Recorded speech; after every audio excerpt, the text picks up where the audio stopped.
What is up, y'all, and welcome back to my channel. And if you're new, my name is Lex and thank you for clicking on today's video. Today, y'all, I will be doing a review of the fragrance line from the brand Quince. And yeah, I'm super excited because I have had a few of these for quite a while now. And when I first stumbled upon this brand, I thought they were just a clothing brand, but they actually ended up gifting me a fragrance last year around this time. So that prompted me to then purchase all of the rest of the fragrances, all but one, I should say. I have all but one here. But Quince did also reach out to me and gift me another fragrance as well as 2 bags here. So before I jump into the fragrances, I do want to show you guys the bags that they gifted me because y'all, they are perfect for fall. Like, they are so cute. And this particular colorway that I have in one of the bags is currently sold out, but I believe you can sign up for like alerts when it comes back in stock. So of course I will have it linked for you guys in the YouTube shopping pictures that will pop up. Shopping my links directly supports me and my channel, and I greatly appreciate you. The one thing I do love about Quince is they ship all of their things, all of their bags in these little duster bags, so you can keep it protected, and that comes in handy, especially for this one, because this one actually is a suede bag, and I'm planning on taking this with me on a trip. Depending on when you guys are seeing this, I don't know if it's already up. This is just the perfect fall bag. So I know it looks kind of crazy right now because it's been flat, but this is the Italian suede shopper bag. And I'll put pictures on the side so you guys can see what it looks like full. But y'all, this bag is so beautiful. Like, the quality is insane. This is 100% Italian leather. It has also little feet on the bottom, which I love when bags have feet because you can just sit it on top of a table or a flat surface. You have like little plastic coverings on some of them, but you can kind of see, like, this is gold hardware on the bottom, if you guys can see. And y'all, this bag is just so cute. Again, with the gold hardware, which y'all know I am a gold girly through and through, but if you open it up, it comes with some zippers inside, and then you can also put like a laptop or something on this side. So you can slide a laptop in there if you want, or an iPad, which is probably what I'm gonna do. And then just 2 little side pockets. So I love this, y'all. This is just super chic and stylish, and I feel like I have a good pair of chocolate boots that is going to go really well with this bag. And the second bag they gave me came in this little black duster bag, and it is a black bag. And I really just wanted to get 2 like staple color bags for fall, y'all, and this is another design of theirs that I love. So this is obviously inspired by a very popular super expensive designer brand. I will not say in this video, but I love this kind of like basket woven design, and I think this is such a good size for me because I can wear this as a crossbody comfortably. While I do love me a big bag, sometimes big bags are just like a little bit too much, so this is the perfect size. This one comes in quite a few colors, but it's got the long strap that you can wear across if you'd like. Then it has a magnetic closure, and it has 2 sides. So this also has like a side where you can slide things in if you want. So again, iPad, phone. Then you've got a zipper compartment on this side, and then you also have plenty of room and storage on the bigger side as well. So again, this is such a good size. It's like small but mighty because you have a lot of room and stuff in here. I do want to thank Quince for sending me these 2 bags. They're so cute. They just have so many good like staple pieces, y'all. I have a few wardrobe things that I have on my wish list from them right now. Like, they have really cute winter outerwear, just really good closet basic staples, especially if you are a corporate girly or you're just trying to up your style and you want more classic high quality pieces. Definitely check them out. They have fashion, they have fragrance, beauty items, skincare, like they have so many things on their website. So anyways, without further ado, let's go ahead and jump into the fragrances. So this is what they all look like. They all come in this white box that says Quince. This is what it looks like. This bottle design definitely looks like it is inspired by another niche fragrance brand, but I love these bottles, y'all. So cute. You can, you know, twist it off, put it back on. It's not a magnetic top, but it's still really pretty. So the first one we're going to talk about is Les Cerises. I believe that's how you say it. This might be French, girls. I could be pronouncing it all wrong. But if you go on their website for each of the fragrances, you guys, so these actually are considered inspired by fragrances, but they won't necessarily say the fragrance it is inspired by on the website, but they are all created by master perfumers for less than half of the price of the perfumes they're inspired by. So this one says it is fruity and feminine leaning. It has top notes of cherry, almond, middle notes of tonka bean, and base notes of sandalwood, cedarwood, and vetiver. And if you go on the website, it'll actually put the Quince perfume right next to the name of the designer of the other fragrance. I'll just put it side by side so you guys can see it. So all of these are $50. And next to it, it says Tom Ford, which is $405. Quince fragrances also are long lasting. They have no sulfates, parabens, and they are cruelty free, as well as free shipping and free returns 365 days, y'all. So that is already a steal. But I'm assuming that since this is saying it is Tom Ford, that this is going to be inspired by Tom Ford Lost Cherry. I can say I actually prefer this over Tom Ford Lost Cherry. So what I have smelled so far with some of these, y'all, is they are definitely inspired by other scents, but I feel like they still have a little bit of a twist of their own on them, which I can appreciate. Oh my God, y'all, this smells so good. I really didn't mean to start with my favorite one, but this is definitely my favorite one, y'all. This just opens up with a like light dusting of cherry almond. It's like almost like a cherry almond powder. Then you start to get that super sexy tonka bean, and then in the dry down, it gets a little bit woodier, but this is definitely not anything super crazy beast mode. However, when I did wear this, it gave me a good 6 hours of wear, and I was definitely getting some compliments. I feel like cherry and woody scents, tonka bean, like those are perfect for this time of year. A great affordable alternative to Tom Ford Lost Cherry if you really want something in that same family. This is also not as boozy and rich, thick, syrupy sweet as Tom Ford Lost Cherry, which I know can be very cloying and headache inducing for some people. So if you want something in that same family that is definitely softer, more feminine leaning, and just more approachable, that is less than a quarter of the price, this is definitely a good one. Les Cerises, if I'm pronouncing it wrong, girl, I'm sorry, but I'm pretty sure that means cherry or cherries. But yeah, this one smells really, really good. The next one we have here is Ombre Noir. Ooh, yes, that smells so good.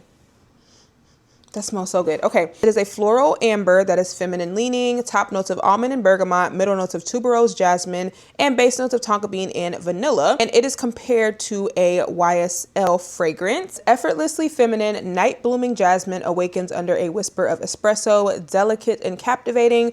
Vanilla and musk entwine, wrapping the florals in a lasting embrace. So that is honestly sounding like it might smell, this might be inspired by YSL's Black Opium.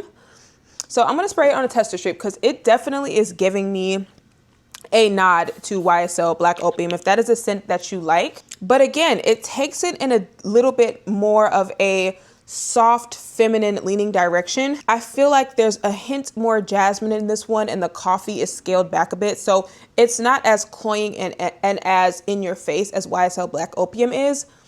This is really just almost a more classy version of that scent, if it makes sense. Elegant. It kind of smooths out the espresso, the jasmine and the vanilla. They just mix in a way that it smells very feminine, very put together. Like, this is giving me a cocktail dress, cocktail hour. It just smells very feminine, very nice. And yeah, I can see how it's, again, inspired by YSL Black Opium, but this takes it in a more feminine, soft girl era leaning way, and not as bold and in your face as that scent. So I like that. This kind of gives me a vibe as if this could be the eau de toilette, in where it just does not have as intense of notes.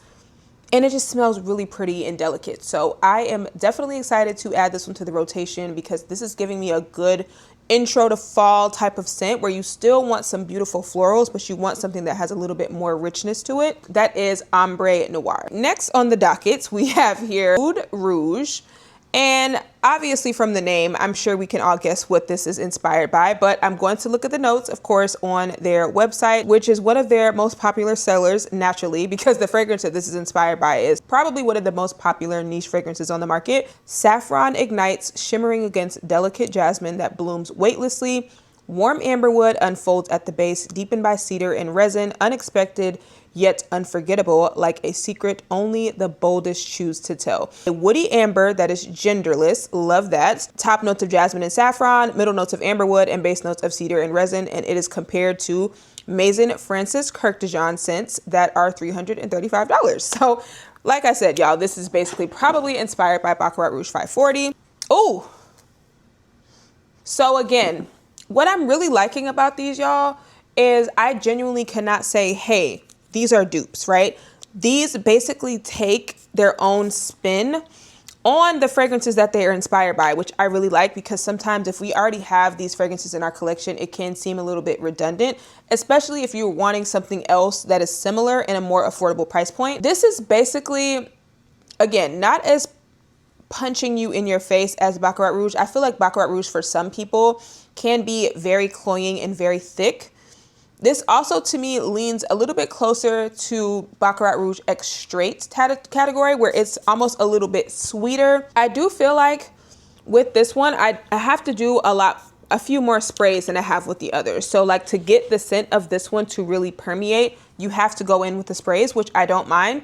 So this is a good option for someone who wants the Baccarat Rouge DNA, or even like Ariana Grande's Cloud. It's kind of giving me that DNA where you want to build up your fragrance. You don't want to choke yourself out or choke anybody else out. And this is a good approachable Baccarat Rouge DNA. Like I'm getting the saffron, but it's a very soft, pretty saffron, and it's not super in your face, not super loud. And this one's definitely the lightest so far in scent, which is kind of crazy because Baccarat Rouge itself is definitely a very polarizing and thick scent. But I do think this is a good option if you like that scent DNA, but you don't want it all over your person. And also this will be a great one to layer with if you want that DNA, because I've also found that Baccarat Rouge can be very cloying and thick, and when you do layer it, it kind of takes over the scent. And I think this is a great pickup still for $50. Okay, now this next one we have here is Jasmine Nuit. I've already worn this one, and this one smells so good, and it already got me a few compliments. Jasmine Nuit dances between bright bergamot and lush florals, drawing you in with jasmine and tuberose that feel effortlessly feminine. Just beneath the surface, tonka bean and vanilla unfold, warm and magnetic, revealing a deeper, more seductive side. A sense of contrast, unexpected and unforgettable, like a mystery waiting to be discovered. So the notes of this one, it says it is a floral amber that is feminine leaning, top notes of coffee bean, jasmine, almond, vanilla bean, and musk at the base, and is compared to Carolina Herrera. So to me, that's already telling me this is going to smell like Carolina Herrera's Good Girl, which is a very, very popular fragrance. None of these smell like straight up dupes, which I can appreciate.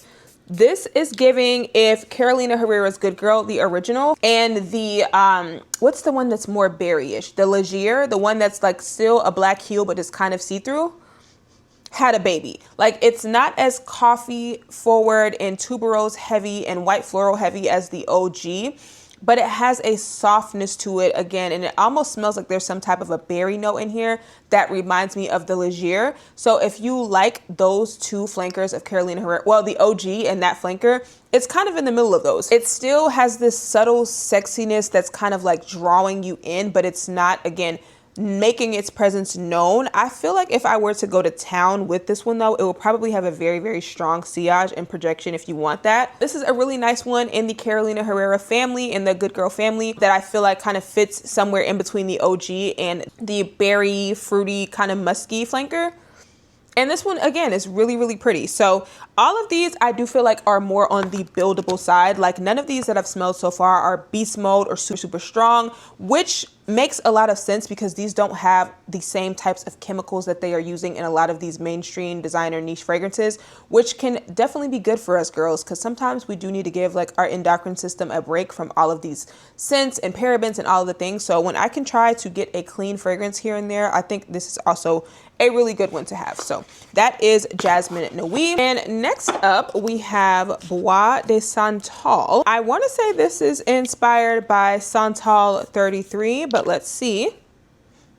Yeah, definitely giving me Santal 33 vibes, but let's see what the website says. Santal, another one of their top sellers. All of these have really amazing reviews on their website, by the way. A woody amber that is genderless, so we have another unisex one here. Top notes of violet, flower, and cardamom, middle notes of iris and amber, and base notes of sandalwood, cedarwood, and leather.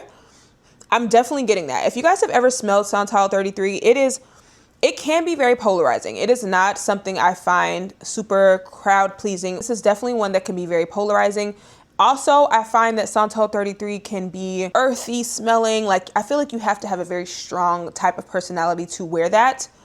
This to me is so far the closest smelling thing to the fragrance that it was inspired by, if that makes sense. I'm getting a lot of Santal 33 DNA in here. It almost kind of smells like wood chips and like cardamom, like those really dry spices, and then you get the leather on the dry down. So while this is very much unisex, I would go as far to say this can lean slightly masculine, which is how I also feel about Santal 33. But at the end of the day, this is still not as strong and punchy and as in your face and sharp as Santal 33. So if you like that DNA, but you want something slightly scaled back, again, that is a clean scent, you might want to check this one out. I don't typically love Santal 33 necessarily, but there are fragrances in that family that are similar to that scent that I really, really like. And yeah, I like woodier, spicier scents. I love cardamom. I think with this one, since I'm not a lavender fan, typically lavender and leather together can be a little polarizing for me. It could just be the lavender mixing in here, because honestly, I feel like I would love this even more if there was not lavender, but again, it smells very similar to Santal 33, which is probably why I don't love this one, because I don't love Santal 33. So anyways, that is Bois de Santal. This is definitely unisex. I feel personally leaning a slightly more masculine. So this might be a good option for your boo or something like that, because I actually would like how this smells on a man. I just can't wear this on myself. The next one we have here is Minerale.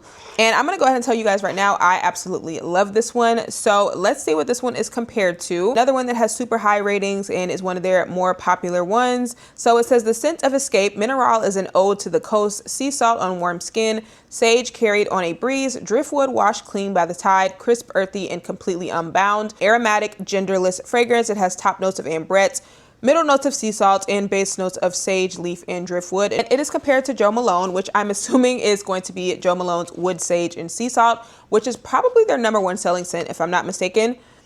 And yes, it very much gives me that scent. This is definitely giving me European summer vibes. This is also giving me just that quote unquote clean girl aesthetic. You want something you can throw on and go without thinking, and you just want to smell like you are clean, like you just took a shower and it's mixing with the soft muskiness of your skin. I'm definitely getting that really soft, slightly sweet. Ooh, this smells so good, y'all. That slightly sweet ambrette. It's almost kind of giving me like if Glossier You and Jo Malone's wood, sage, and sea salt kind of came together and had like a baby, right? It's a softer version of both of those combined. I'm getting that salty, sweet second skin, that little sweet kind of musky vibe from the ambrette, and it's coming together and it smells so nice. And this is just a good, again, clean girl aesthetic type of fragrance. Like if you were trying to really pick a perfume that was not challenging in any way, that you could easily layer with other things, that truly embodies that clean girl vibe, this is a good one. And like I told y'all, I love this one. Another one I've already gotten some compliments on. I actually might wear this today to work, because sometimes I'm in the mood for just, I want to feel clean. This is definitely a good one. This is another one, y'all, that surprisingly I really, really enjoyed, because I'm not the biggest fan of the original. I'm more of a bigger fan of two of the flankers of this scent, but this is Neroli Soleil. One that I'm missing, y'all, that I won't be talking about today is the Côte d'Azur, but that one does say that it is more masculine leaning, so I'm okay not having this one. But the Neroli Soleil, this is another one that sells out for them quite often. I'm gonna go ahead and tell you guys this one is inspired by YSL Libre. Floral, aromatic, feminine leaning. It has top notes of bergamot, lavender, middle notes of orange blossom flower and jasmine, and base notes of tonka bean, musk, and cedar, compared to a YSL fragrance that is $140. So to me, you guys, this is definitely giving YSL Libre for sure. But like I just told you guys, I am not the biggest lavender fan. And I find that with the OG YSL Libre, I don't love it for that reason. I much prefer the Intense or even the Le Parfum, because they're sweeter, they're richer, they're more syrupy sweet. This one, while I do still get the lavender, there is something in here that is making it very, very smooth. I think the bergamot is more present in the opening for me than the lavender is, so it's not overpowering with how I feel like it is in YSL Libre. As it dries down, I start to get that really, really pretty feminine orange blossom with the jasmine, and the tonka bean and vanilla really sweeten this up for me, so it's smooth and it's not headache inducing like YSL Libre can be. So I think this is another great option that is giving feminine, it's giving classy, also probably a really good office fragrance as well. Even though these all remind me of other things, I do feel like they still take their own spin on those things. And this is a great way to get some clean scents in your fragrance collection. You literally could probably have one thing for every occasion from all of these, and a clean, like, guilt-free fragrance collection if you just aren't in the mood to have something that might give you a headache, or maybe you're trying to, again, take a break from all the chemicals and things like that. Because for someone like me, I can be very sensitive to certain fragrances, and if I am noticing I'm getting more headaches and things like that, I will try to reach for my clean brands more often than not. So I'm very happy to have some cleaner alternatives that are way more affordable that I can reach for when I don't want to wear fragrances like that. So anyways, that is it for my Quince fragrance review. I hope you guys enjoyed this. I will have these things linked in the YouTube shopping pictures below, as well as my bags. Hopefully I can link the ones that are still in stock in different colors if the colors that I have are sold out. But that is all for today's video, you guys. Thank you so much for watching, and I will see you guys in my next video. Bye.